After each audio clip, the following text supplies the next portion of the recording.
Mark and Susan had been married a few years when suddenly she began to lose her eyesight, and she got really depressed and sank into a deep slough of despond. But Mark said, listen, honey, I'm going to stick with you, and I'm going to help you learn how to do your job blind. And so they worked hard at it. He went with her to the office every day, showed her how to do her job as a blind woman, and then he would leave for his work at an army base. Well, one day he turned to her and said, Susan, I'm sorry, but I'm getting to work too late. You're going to have to go to a job on your own. And she was freaked out. There's no way I can ride the bus, walk the streets, go up the stairs, go into the office building, go upstairs and sit at my desk and do this on my own. And he said, no, honey, I'm going to stay with you. I'm going to teach you. And so they did it for a couple of weeks. And then eventually he said, okay, I think you know it well enough.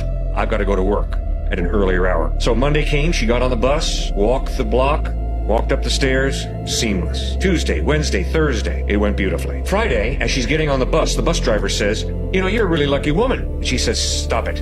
I'm a blind woman. He said, well, yes, ma'am, but every day this week that you've gotten off the bus, there's a man standing on the street corner in a military uniform, and he never takes his eyes off of you. And when you walk down the sidewalk, he's watching you carefully like a hawk.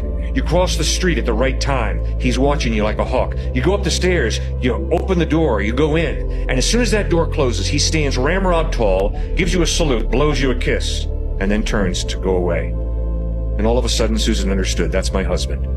He's been watching me tirelessly for all this time.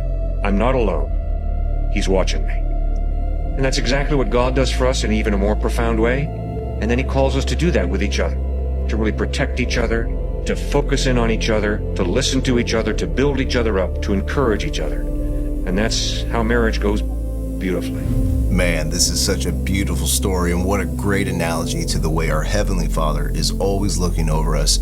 Check this out in Psalm 121, 5-8. The Lord watches over you. The Lord is your shade at your right hand. The sun will not harm you by day, nor the moon by night. The Lord will keep you from all harm. He will watch over your life. The Lord will watch over your coming and going, both now and forevermore. Then in Psalm 139, 2-3, it says this, you know when I sit down and when I rise up. You discern my thoughts from afar.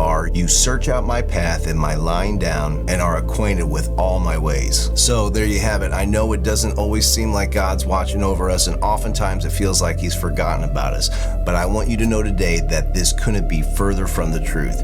He knows everything about you, every hair on your head, and he knows us better than we even know ourselves. And on top of that, he loves us.